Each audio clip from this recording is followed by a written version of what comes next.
operations, finance, strategy, and merger acquisitions activities. He began his career at Advanced Micro Devices, where he was responsible for the development and commercialization of leading-edge semiconductor devices, eventually authoring more than 30 US patents. In his capacity, Jeff was an expert user of numerous statistics and analytics tools, including R, and directed the creation of an innovative, fully integrated analysis infrastructure to accelerate the development and production of new semiconductor technologies. More recently, Jeff played a central role in the billion-dollar restructuring of Tencent, where he advised on operational and performance improvements, as well as structured, negotiated, and led numerous multinational transactions. Jeff graduated with a BS in Engineering and Logic from Cornell University and an MBA with honors from the Wharton School. Let us put our hands together to welcome Jeff. Thanks everybody for having me, and thanks for coming. It's really a pleasure to be here. I've had a fantastic week in Singapore. It's been a couple years since I've been here. I used to do quite a bit of business, but took a little bit of a hiatus. What I'd like to do today is start off and give a little bit of an introduction to some of the challenges, like the title says, associated with dealing with this new world of big data. And then talk in particular about a technology that we're harnessing as a company called R. And then what I'll do is wrap up and share some of the ways that this technology is being really utilized by very innovative small and large companies to gain some pretty significant competitive advantage, and what that means for them and what that means for the industry and how they're changing, competing in this global environment based on data. So by way of introduction, our company is called Revolution Analytics. We are a US-based company, but with partners around the world.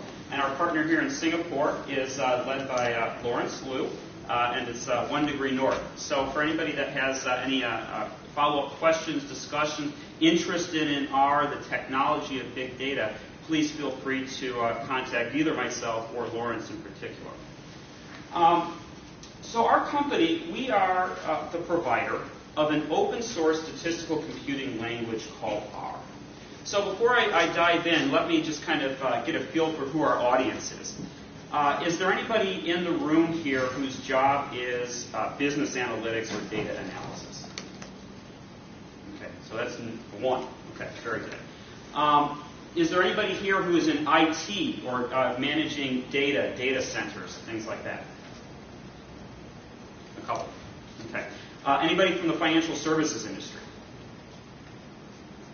One. Life sciences? Manufacturing? Telecom? Healthcare? A couple. Students? A few. So what did I miss? What does everybody else do? Give me a few. Throw out a few things. You guys are really shy. Somebody's laughing at me. So tell me what your job is since you're laughing at me. We're looking at smart cities. Smart cities? Yeah, trying to see how analytics can Okay. Great. Fantastic. Very interesting. I should have mentioned government. That's really helpful. Let me ask this. Has anybody here heard of R? Okay, so that's a pretty good show of hands. Has anybody here used R in their job? Okay, a few. So that's not too bad. You seem shy. You shouldn't be embarrassed about it. What I hope to do by the end of this is to make you guys feel like the most popular people in the room. Okay, because what's happening, and I'll kind of share this with you, and what's happening in the States is data analysis, data analytics, especially centered around R, has become remarkably popular. And I'll talk about why and what that means and the trends for some of the jobs and what it means for people. But anyway, so for those of you who don't know, R is an open source statistical computing language. The easiest way to think about it is to think about it if you've heard of something called SAS, which is a very, very large company based out of North Carolina, provides data analysis software. R is somewhat like an open source version of SAS. And people think about revolution, and some people call us Red Hat for stats. So the analogy to think of it is R is similar to SAS, like Linux was compared to Unix, for example. Okay? And what our goal and our job as a company is to help commercialize it and drive this very popular technology which has begun to dominate in the research and teaching world and help bring it into mainstream enterprise commercial use. So you guys have probably all heard this, especially being here in Singapore. There's tremendous initiatives around business analytics and harnessing this trend around big data. And especially, we're based in Palo Alto. My office is right on University Avenue, Palo Alto, across from Stanford University. It's a very hot place for startups, lots of venture capital, lots of innovative companies. Our office is actually the former Facebook office before they moved out to go down the street. Everybody wants to talk about the explosion of data, about big data, about what this means, that there is this thing called digital exhaust. And think about what that means. It means, gee, there's all these systems out there, smart sensors, grids, web logs, cellular phones with tracking devices on them, generating this data. But it's going out there into the ether. And it's sitting out there and it's not really being harnessed. And what there's tremendous opportunities to use this data to get things like cost savings, to get things like competitive advantage, to get efficiency improvements, to get higher profitability. And so what's happening is, in the startup world in Palo Alto, there's tremendous funding that's being put into big data startups, storage architectures, things like Hadoop, things like modern databases, things like NoSQL databases, things like cloud computing. But that data storage and those architectures don't give you the whole picture. Okay? And this is a relatively new quote that came out recently that I particularly like. And it says that companies, big companies, with massive amounts of data, but little clue, meaning little knowledge of how to harness that data, are being in the process of being disrupted by little companies with little amounts of data, but lots of clue. And what this really does is it sets up the need and it sets up the opportunity for startups of people with smart people that can do advanced analytics, even if they don't have massive amounts of data, like a Google or a Facebook, to start businesses to become innovative and compete on a much grander scale than they normally would be able to. So what we see is really three challenges facing mainstream companies. And again, having spent a week here in Singapore, I've heard all three of these time and time again that need to be addressed to truly harness this big data revolution. The first one is that these companies need access to advanced tools to be able to extract knowledge from this data. And that knowledge and extracting that means not just looking at summaries, not just looking at backwards data, but being able to use complex mathematical techniques to gain deeper insight into what your data is actually saying, but also to be able to make forward-looking predictions. And that's where it becomes remarkably important and remarkably powerful to use your data. Not just to say what happened in the past, but why things happened in the past and what will happen in the future. The second major challenge that many of these companies face is they need to attract, retain, and develop analysts who are capable of using these tools, of developing advanced analytics techniques based on top of these platforms. And one thing that I hear over and over again from CEOs, from CIOs, from CTOs, is that they face this massive talent gap. A gap between people who can use these tools and what they need to be able to address the needs of their business. And so like any kind of supply and demand imbalance, what's happening is these data analysts, what I'll talk about in a minute or two, a data scientist, is the new hot job. Hal Varian, he was kind of chief scientist of Google, was famous for a few years ago saying, statisticians, or to be a statistician, is the next sexy job. Well, today, that's this thing called a data scientist. And what happens is it is the hot job in the U.S. right now, the most demand with the highest rising salary in the U.S. So very interesting. I'll talk about a little bit what that is and why that's the case. And then finally, the last piece that's very, very important is the ability to disseminate knowledge out of these advanced models, leveraging this data throughout the organization. And that's so critical because doing this analysis, leveraging this data, is no good if you keep statisticians and keep the analysis in a corner. You need to be able to take it, you need to put it in the hands of decision makers to allow them to change the direction of their business, to be more cost competitive, to change their product development strategy, to look at their customers in a different way. And we need to create a bridge between the people who know how to do that and the people who are making decisions. Okay? So what we've been really focused on as a company is taking this base technology called R, which is really an ideal solution to each one of these three needs, and driving it into mainstream corporate use. So we have a few R users in here and quite a few people that have heard of it. But for those of you who have not, let me describe a little bit about what it is. Because R is a number of different things depending on who you are and what your perspective is. But at its most fundamental level, R is a statistical programming language. It was a language that, as the creators like to say, was designed by statisticians for statisticians. And it's very important to think about. And there's a couple of things in there. It is a statistics language, meaning it was designed specifically for the way statisticians think. But at the same time, it's a programming language, and of equal importance, it's an open source programming language. And what's happened as a result of that is it's fostered this community of developers, many of whom are academics and researchers, who are the leaders in their fields, whether it's in things like economics, biostatistics, finance, other areas of the life sciences, social networking, who are using this tool, using this platform to develop capability and solutions to solve data analysis problems. So it's also this ecosystem, much like Apple has, App Store. R has something called packages.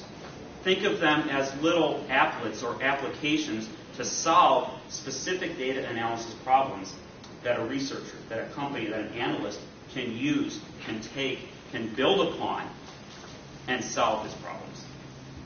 And then finally, the last thing that encompasses R that's of equal importance is it is a very powerful, probably one of the most powerful and flexible visualization tools existing in the world. And the one that I really like to use to illustrate that, there's a couple different ones I splashed up here. But this one I really like, and this is a chart from Facebook. Facebook is a heavy user of R. And they created this world map where they took every two people who was friends on Facebook, and they put a white line between them. And what do you see by doing this? You can look at this, and all of a sudden you can see, well, gee, I can see where the heaviest usage or the heaviest concentration of Facebook users is. You can see sort of the eastern U.S., you can see Europe, you can see Singapore, and then you see sort of a black spot up above.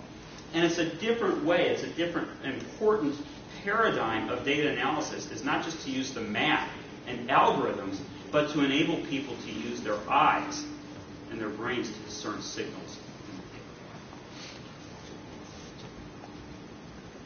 So I hinted earlier about the popularity of R. This is some work that's been compiled by a professor in the United States.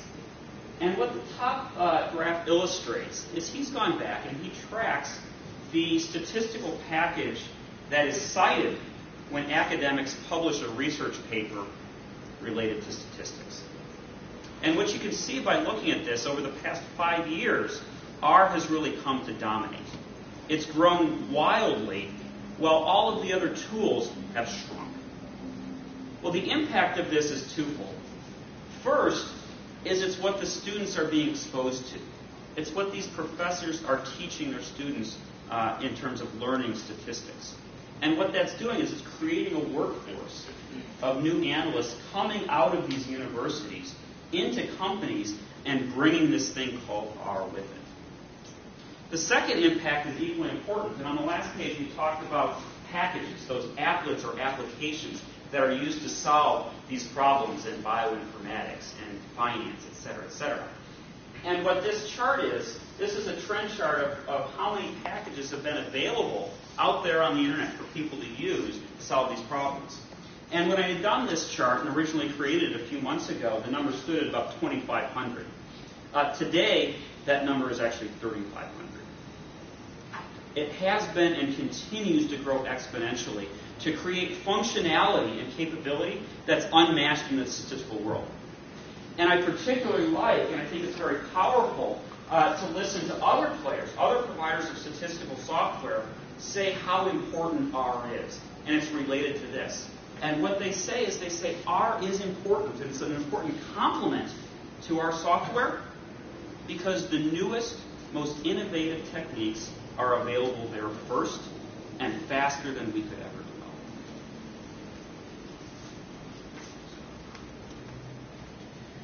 So I hinted earlier at this thing called a data scientist. Has anybody ever heard of this term before? Nobody's heard of it. So I'll come back and I'll ask later another question. But about 2 weeks ago, what's called the Joint Statistics Meeting, I think it's called, JSM, is the worldwide gathering of statisticians. It was held in Miami. And we held a survey there. And amongst other things, we asked them a number of different questions. But one of the things that we asked was, there's this controversial term, this thing called a data scientist that people are starting to use. And we thought we'd ask these statisticians, do you consider yourself a data scientist? And you guys can see the result here. The answer was overwhelmingly yes. Well, what is this thing? And why do they think that's the case?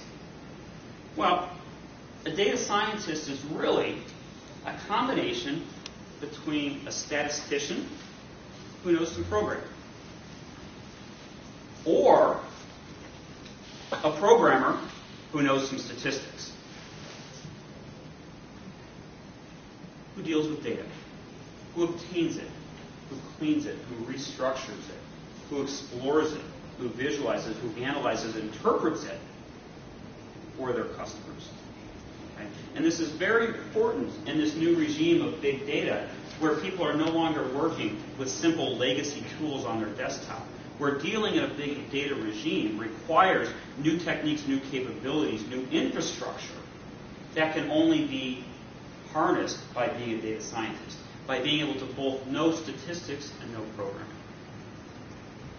So now I'm curious, with that definition, is there anybody in this room who's a data scientist? Okay? You don't have to be shy, you can smile. Right? You're very lucky. You're going to be in one of the hottest job categories in the next 5 years.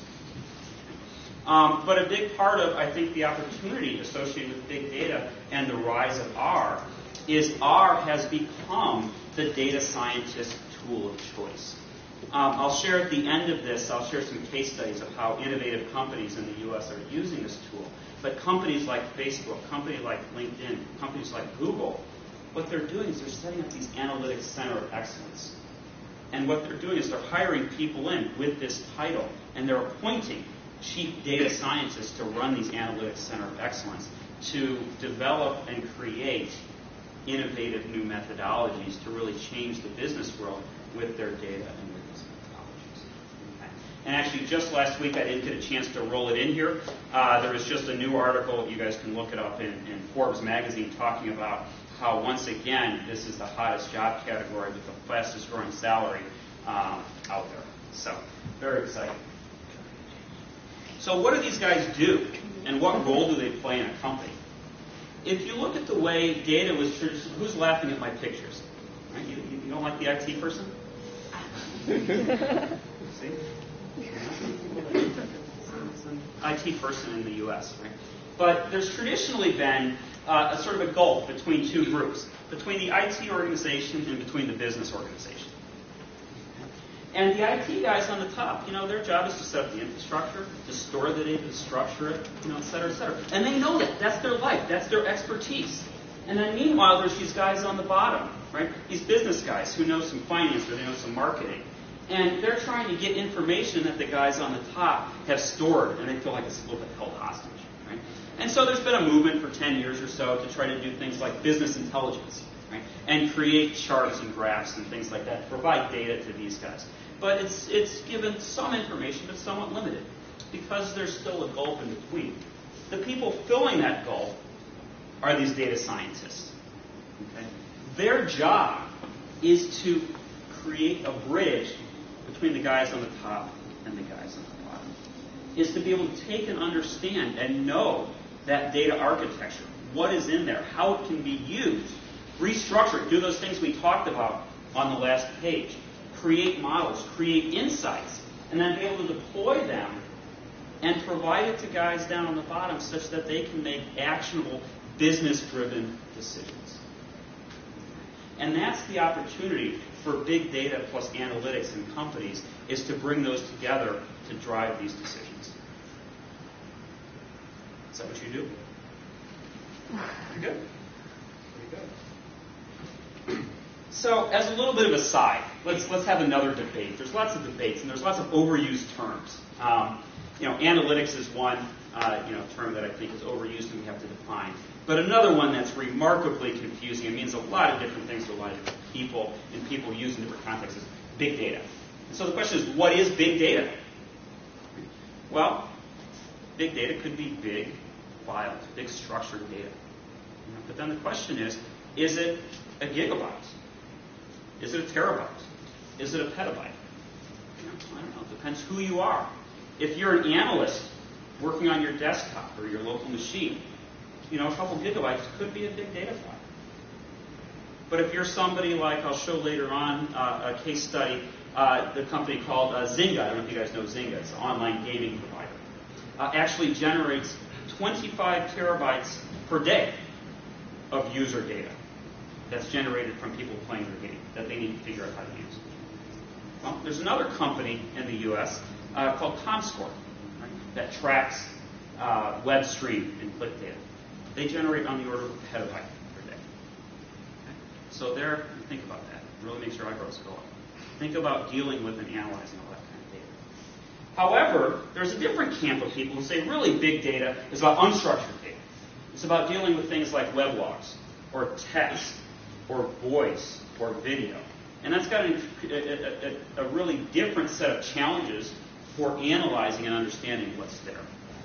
But then finally, the one that a lot of people forget about sometimes is big analytics associated with big data may not just be the size of the data itself, but it could be the size of the model. Okay?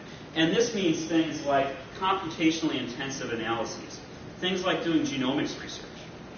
When the people who do genetic sequencing and want to understand something called genome-wide association studies, they need to do multiple millions of calculations just to do one analysis on a small data set. It could be things like simulations, or it could be models with many, many, many, many parameters. Okay? So you could think of something like a financial institution or a hedge fund that wants to develop a factor model to do its high-frequency trading. And they want to put in hundreds or thousands of inputs.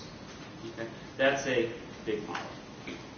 I think that the way that I like to think about it, though, is that I like to say big, just like beauty, is in the eyes of the beholder. Right? It depends who you are and what you're trying to do. But the one underlying theme, even though we've got all these camps who say big data is something different, they give a different definition, the one thing that we can get them all to agree upon is that big data is anything that cannot be analyzed with the legacy tools, where the legacy tools are both the hardware as well as the software. And they really have expressed a lot of unhappiness, okay, with the state of the tools to be able to do this. And so what we need is we need to develop advanced techniques both on the hardware side, on the infrastructure side with things like distributed computing, with things like MapReduce and Hadoop, but also on the analytics side to be able to address this challenge. So let me reorder a little bit and go back here. Why does this all matter? Right? Why should we spend any time going through all this trouble of storing this stuff, of structuring it, of trying to figure out how to analyze it. Because in some senses, a lot of statisticians, and did I ask this? I asked people who were data analysts. Is anybody a trained statistician in the room? Let me ask that. Okay, you guys would be nice people. But a lot of statisticians, one of the principles of statistics is that you don't actually need to use all your data. And so there's an academic debate or an academic argument going on about what's all this hype around big data. Statistics was designed such that you don't have to use it all. However, there are some very compelling arguments and value that can be achieved from actually using all of the data that you have. Probably one of the most important is to be able to relax certain assumptions in your models. Okay? So many models, and statistical models, make assumptions, things about, okay, my relationship is linear between two variables. Or the distribution in my data is normal. Okay? But as you guys probably know, much of things in life are not perfectly linear or are not normally distributed. You can get things like heavy tails or outliers or non-normal distributions. Okay? And so to do things like run a model that assumes linearity or assumes normality on non-normal or non-linear data can give catastrophic results. And you can think about it with things like the failure of a very large hedge fund in the U.S. about 10 years ago for long-term capital management. Okay? You can think about it, things like the flash crash you may have heard of a year ago, where the stock market in the U.S. dropped by 10% in a matter of minutes because there was these abnormalities in models that were running trading systems.